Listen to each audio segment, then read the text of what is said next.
jadi kebalik, Pak. How many time I got it right? Itu lucky namanya. So it wasn't me.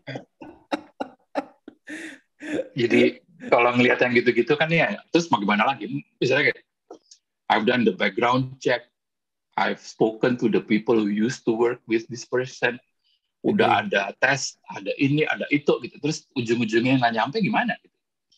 Ya, obviously environment matters gitu ya. Misalnya orang yang jago banget di tempat, misalnya saya jago banget main bola di sebelah Messi gitu, pada saat saya nggak ada Messi-nya mungkin jadi nggak jago gitu.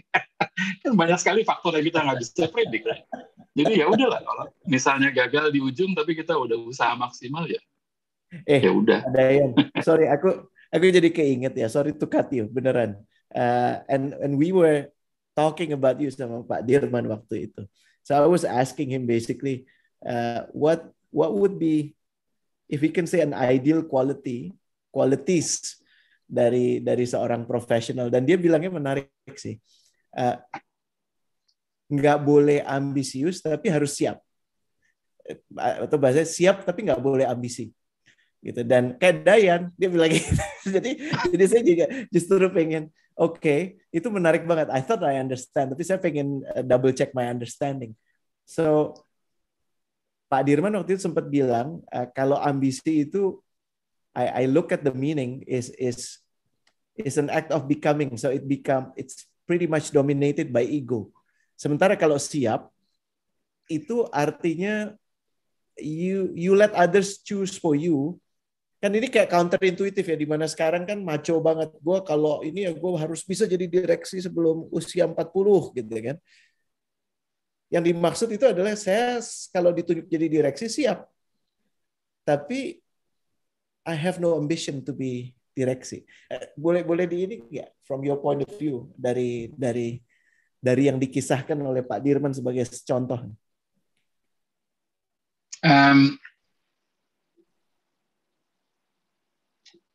Ada dua contoh. Yang pertama tadi sudah ceritain bahwa saya pengen jadi the head of HR pada saat itu, keluar terus kemudian akhirnya dijual bisnisnya itu tadi.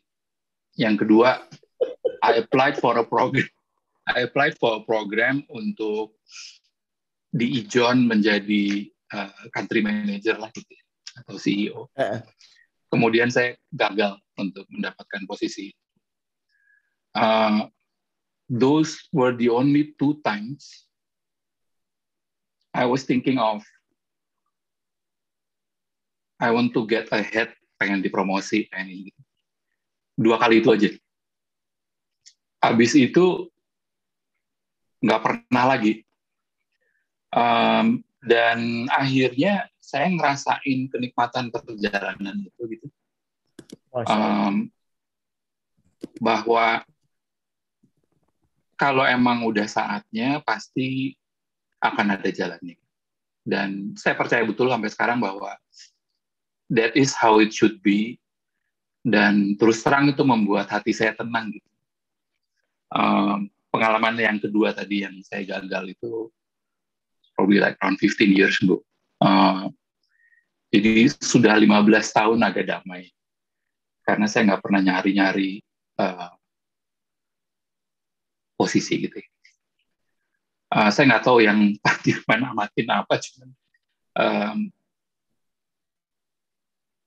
dengan beroperasi seperti itu, saya merasa bahwa saya nggak berhutang pada siapapun.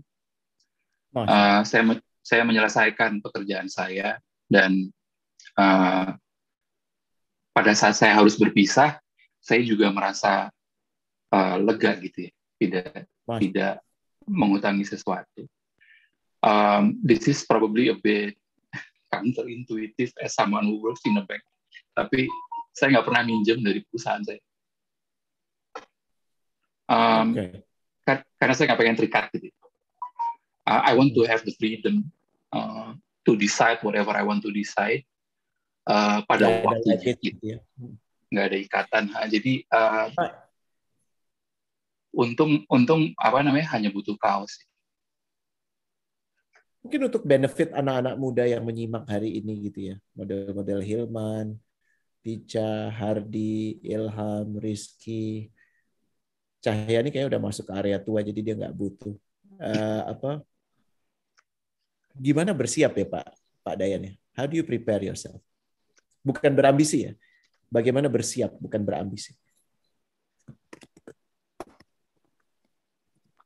Saya pikir to be good at your work ya, to be good at what you do gitu aja sih. Dan obviously because itu tadi kesempurnaan hanya punya Yang Maha Kuasa. Kita nggak akan sampai ujung sih kalau kita mau menekuni sesuatu. Continuous improve terus gitu ya. Dan saya pun masih merasa terus-menerus tertinggal. Jadi yang saya ceritain tadi itu bagaimana HR berevolusi dari waktu ke waktu. Now I don't have enough time to read. I don't have enough time to look at podcasts, listen to podcast atau look at TED Talks gitu-gitu karena itu tadi terlalu banyak distractions gitu yang mesti diselesaikan. Tapi dengan berusaha being good at what you do, paling enggak we are advancing from the knowledge point of view dari apa yang kita udah tahu sebelumnya gitu ya. Maksudku gini, I used to be comfortable in managing HR for a company yang isinya 300 orang. Pada saat udah nyaman gitu, terus kelempar ke yang 1.000, kelempar ke yang 8.000 gitu. Kenyamanan itu tetap ikut gitu, karena rasanya saya pindah ke satu tantangan yang lebih besar di mana saya udah lebih siap. If you ask me, do you want to be a CEO? Saya nggak kebayang dimensinya ya. Saya nggak kebayang dimensinya karena hal yang saya alami, yang saya pahami sekarang itu adalah urusan organisasi. Apakah dengan leadership kompetensi yang saya punya, saya bisa menjalankan pekerjaan itu? I don't know, probably. Tapi begitu banyak faset yang saya belum pahami. When the time comes, when the opportunity is there, probably mungkin ada ke situ, nggak tahu lah. Ya. Tapi saya sih nggak nyari. Dan I think with sorry Pak, silakan.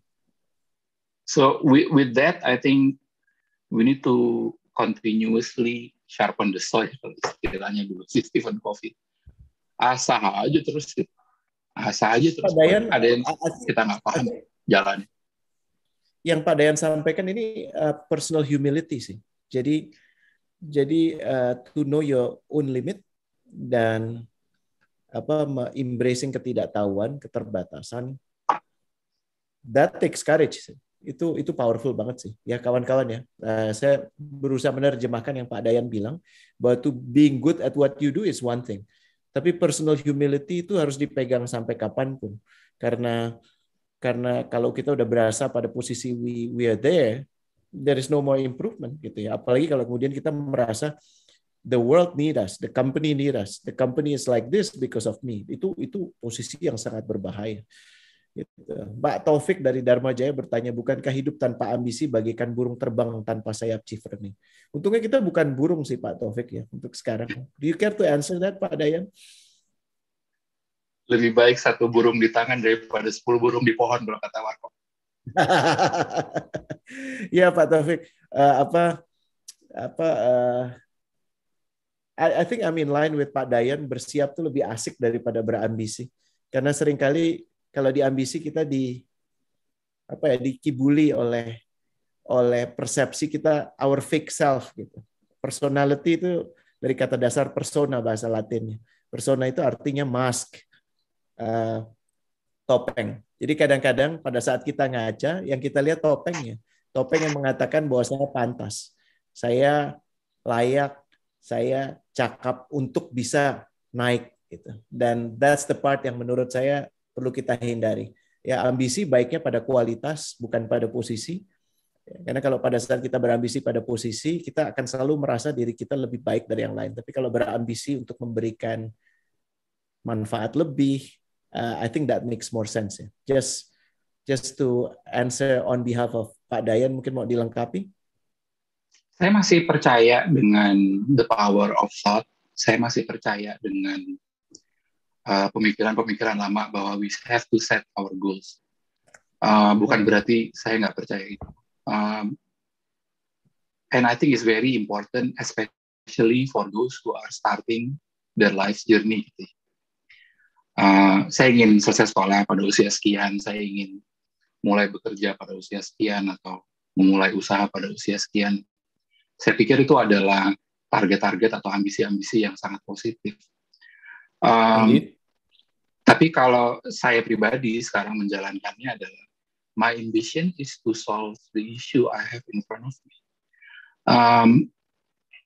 Dan I've been doing that for a number of years. Gitu. Pada saat saya masuk perusahaan, saya biasanya dikasih misi. Gitu. In the company where I work for, Pak Sudirman, my task was to set up the HR infrastructure. Jadi, I've made it my mission. Saya pada saat masuk, saya bilang, I think it's going to be done in 3 years. Gitu. But life takes its own course. Kemudian kerjanya baru selesai 5 tahun. So after 5 years, I said, at that time, my boss was no longer Pak Dirman. Saya bilang, my job is done. I need to go. I need to find something gitu untuk yang bisa saya kerjain. And another mission was presented gitu. Terus dibilang, kamu nggak mau coba ini untuk bikin renewable business? I know nothing about electricity. I know nothing about being a contractor. I know nothing about. Jadi, iya, oke, saya coba. So I've tried that job for 1.5 years. Belajar gimana, apa itu bedanya listrik AC sama DC. Gimana tenaga matahari bisa dirubah jadi listrik. Gimana bikin kontrak, gimana mendekati PLN, gimana mendekati pemerintah daerah untuk mendapatkan lahan, dan seterusnya, dan seterusnya. Eventually, actually, we got some contracts, walaupun akhirnya dibatalin gitu. Tapi I learned so much from the process. I feel the mission karena waktu itu economically not viable, tapi I feel that I gained so much from that experience untuk mengejar misi itu gitu.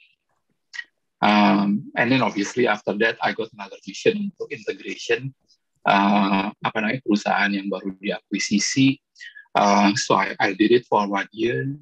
Kemudian another mission, moving to this current industry karena waktu itu mau melakukan turnaround.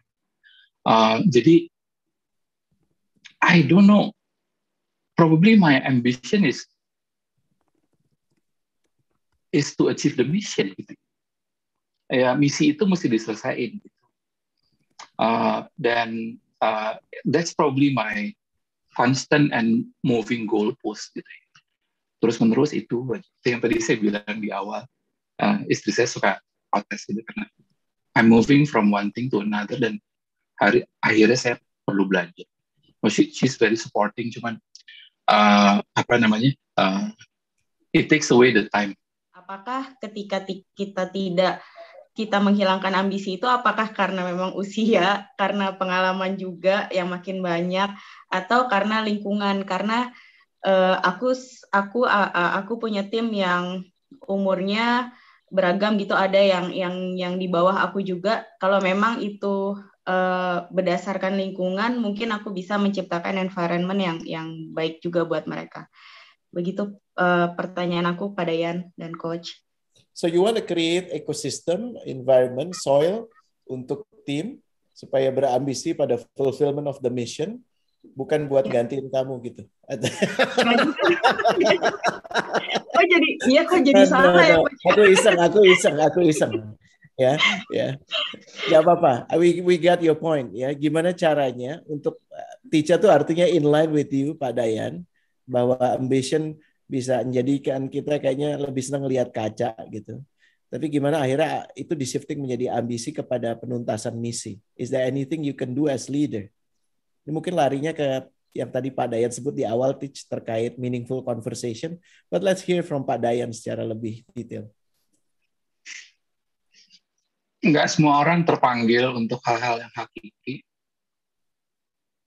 Itu membutuhkan perjalanan masing-masing individu untuk mendekati dirinya kepada Yang Maha Kuasa. Wow, Masya Allah. Jadi kalau misalnya memang sudah di situ, ya sudah cukup di situ.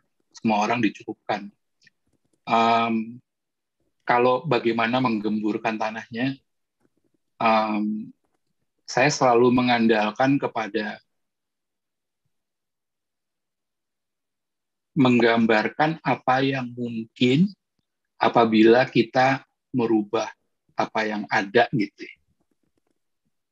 Gimana Pak Dayan?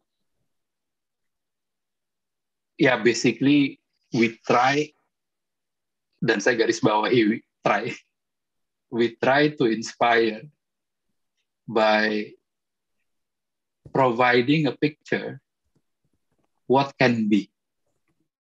Wow. Sebetulnya kalau dari buku-buku leadership yang jutaan itu, ini sih rumus-rumus awal gitu ya.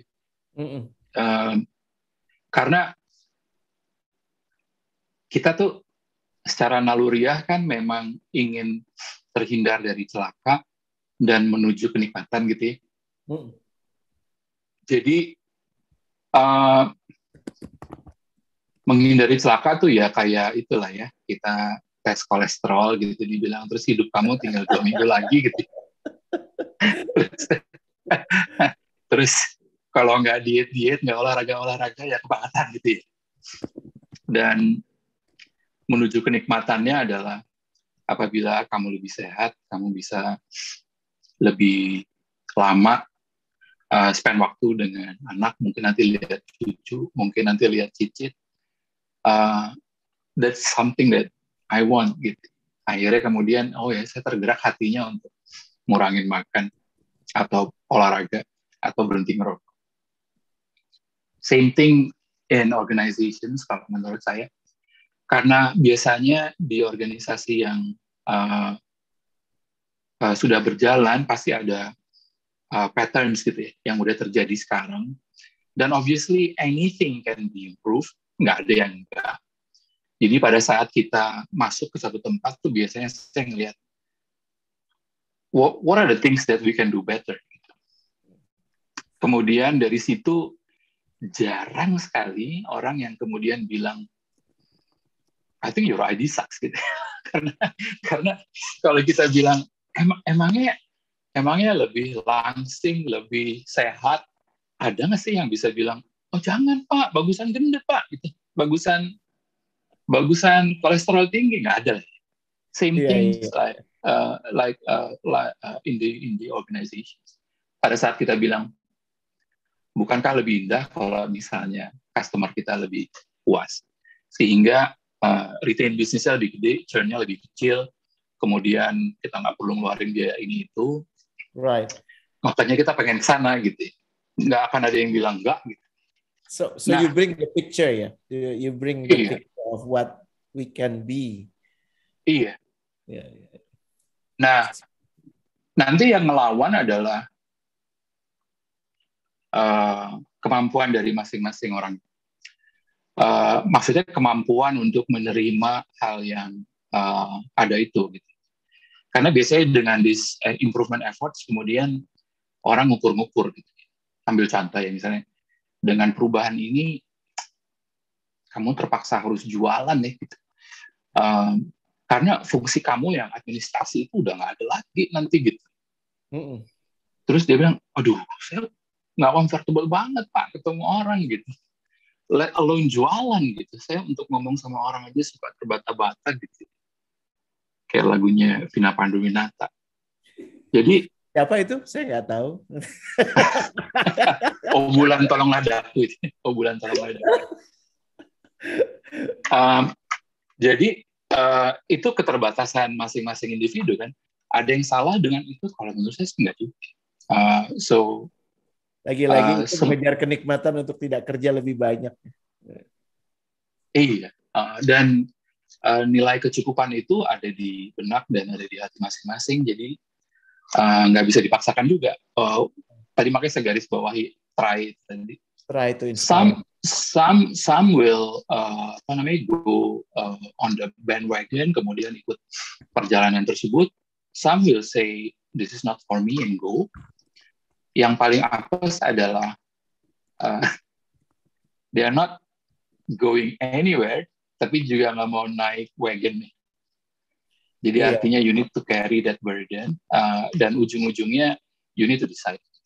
Kalau misalnya memang masih ada di di majority of the 70% yang still working well, walaupun kemudian nggak berusaha merubah gitu. Tapi paling nggak masih serving a function yang memang esensial gitu. Dan menurut saya sih kalau kita percaya banget dengan kurva normal gitu, outliers itu harus sedikit sih. Outliers itu artinya orang yang benar-benar bebel gitu. Cuman saya pribadi dulu zaman muda mau begadang 3 hari 4 hari kuat ya. Sekarang udah nggak kuat gitu. Jadi kalau misalnya ada yang bilang, emang orang makin tua ambisinya makin hilang nggak? Menurut saya sih enggak ya. Cuman yang berkurang badannya nggak ngizinin. Kapasitas badannya faktor U. Terbalik, justru saya merasa tidak ambisius, tapi dipercayakan suatu posisi atau kesempatan yang banyak diinginkan orang lain gitu. Tapi saya juga merasa tidak siap gitu. Bagaimana sih cara saya convince myself gitu kalau misalnya memang saya itu siap dan saya deserve posisi yang atau kesempatan yang diinginkan orang ini gitu. Karena saya merasa sebaiknya diambil saja sama orang lain gitu atau seperti itu. Mantap. Kalau secara teknis kita orang-orang HR kan ngelihat pekerjaan tuh sangat klinis gitu ya, artinya what is the role trying to serve, output yang diharapkan dari peran itu apa sih, dan itu biasanya diterjemahkan ke dalam akuntabilitas gitu ya. Tanggung jawab kamu apa dari nomor 1 sampai nomor 10. Kemudian untuk bisa melakukan pekerjaan itu apa persyaratannya, pengalaman apa yang harus dimiliki, dan seterusnya. So if you tick all the boxes, then obviously you are technically capable to do it. If there are some doubts, apabila ada keraguan di dalam hati kita, mungkin itu noise. Noise-nya bisa datang dari beberapa tempat. Yang pertama, challenging your comfort level. If I do this, mungkin saya have lesser time at home. Mungkin saya have to deal with my friends yang tadinya teman ngopi bareng, tapi nanti saya jadi bosnya. Ini akan membuat situasi sosialnya menjadi canggung. Saya takut kehilangan teman. And actually, I've seen a lot of very good performers yang merasa begitu ya. Bilang bahwa nggak enak sama teman ya justru. Iya, nggak enak sama teman. Banyak banget yang kayak gitu. So, if you are hearing that noise, then you need to cut through the noise. Akhirnya milih apa yang menjadi bisikan hatinya gitu. Nah, gara-gara pengalaman konyol yang saya pindah perusahaan, terus perusahaannya dijual itu, I learned a very valuable lesson. Kemudian saya megang itu sampai sekarang. Dan the filter question is, kerjaan apa yang bisa membuat kamu berdampak lebih banyak? Dan lebih banyak tuh maksudnya, lebih profound, lebih banyak orang yang bisa kita reach, ya, yang bisa kita ajarin, dan seterusnya gitu ya. And I think that filter will help you find the answer. Should I do this or not?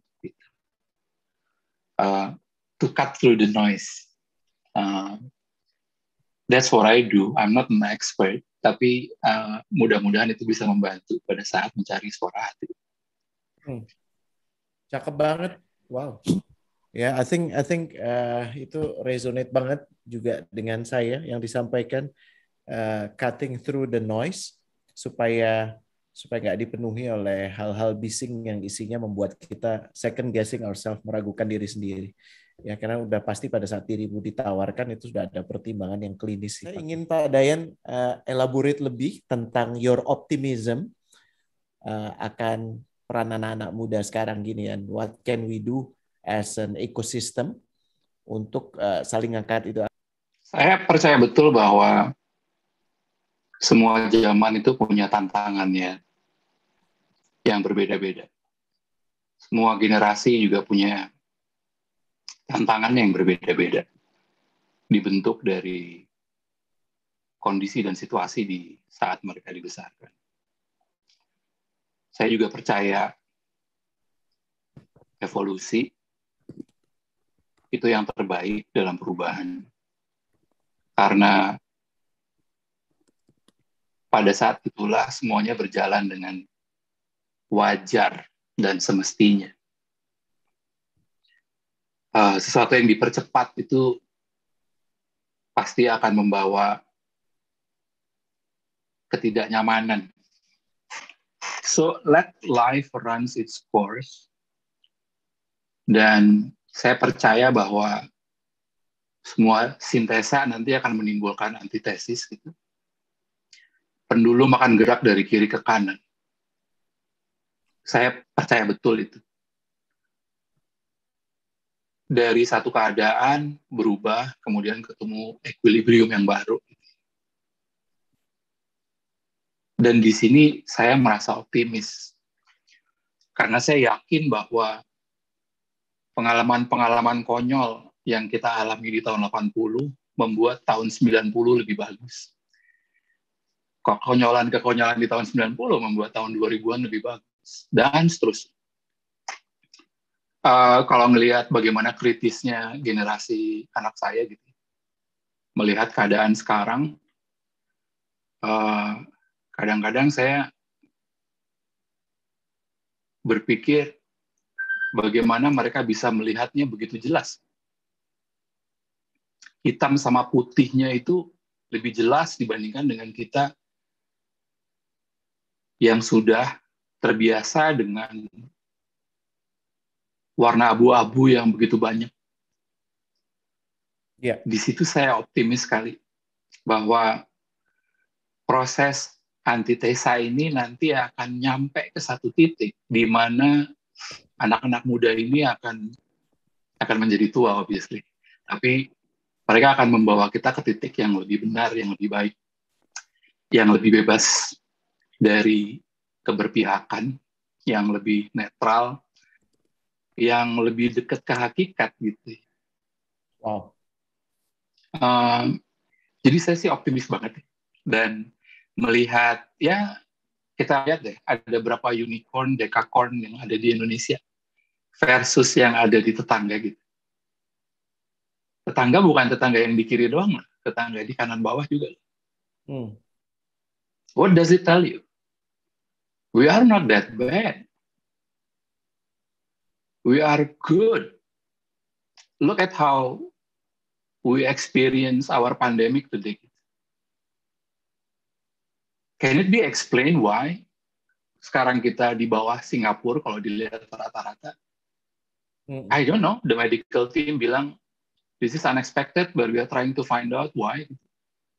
Tapi we are doing well. Apakah ada yang perlu diperbaiki? Obviously. Selalu ada.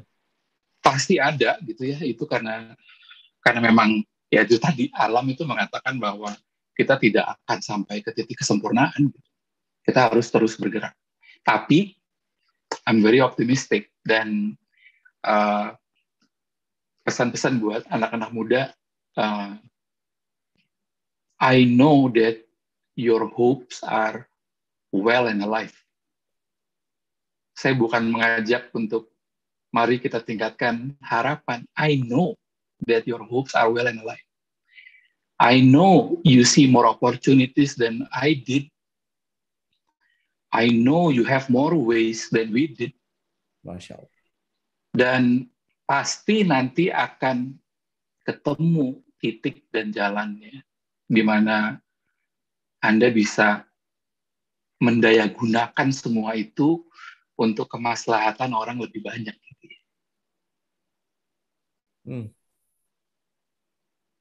I'm very positive.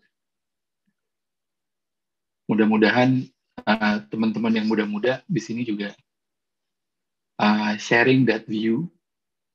If you cannot see my past atau our past, our generation's past, Masya Allah. I'm sure that you have a better position, platform dibandingin kita dulu. Just cut through the noise, karena memang sekarang godaannya terlalu banyak, pilihannya terlalu banyak, konsumerismenya terlalu tinggi, barangnya terlalu banyak. Cut through that, cari esensi. Esensinya apa? To serve. Masya Allah. To serve a purpose. Purpose-nya apa ya? Kalau di perusahaan tadi, ngedeketin perusahaan sama customer. Kalau kata Pak Dwi tadi, kalau di orang HR ya, membuat karyawannya bisa belajar, berkembang, dan make a difference. Gitu. I think it's a very interesting time and very optimistic. Yes, dan may you live in an interesting time. You indeed, Pak Dayan, live in an interesting time, especially dengan point of view yang optimis seperti ini.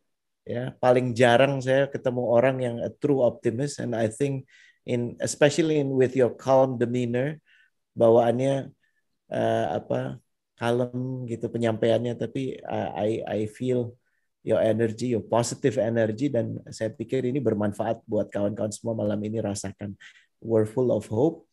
Yes, we acknowledge that. Yang lebih penting adalah bagaimana belajar menata diri, menenteramkan hati untuk kemudian memahami esensi. Itu tutupan megahnya Pak Dayan. Ya, Pak Dayan, I know kita udah semakin dekat dengan ujung acara. Kami punya kebiasaan, karena kami meyakini bahwa orang-orang itu berkumpul di sini adalah bersaudara, dan persaudaraan itu bukan karena sedarah, tapi karena karena saling menginginkan yang terbaik untuk semua yang ada di sini. So, izinkan kami mendoakan Pak Dayan di malam yang baik ini, agar Pak Dayan memberikan usia yang panjang, dipenuhi dengan kesehatan dan keberkahan, untuk senantiasa bisa memberikan dampak dan membantu lebih banyak orang memahami esensi kehadirannya di dunia ini. Itu, dan kalau itu bisa terjadi, your optimism itu nggak cuma optimism, tapi jadi reality. Doa kami untuk Pak Dayan dan keluarga. Terima kasih. Sama-sama. Masya Allah. Wassalamualaikum warahmatullahi wabarakatuh. Mohon maaf kalau ada salah kata, salah perbuatan. Waalaikumsalam.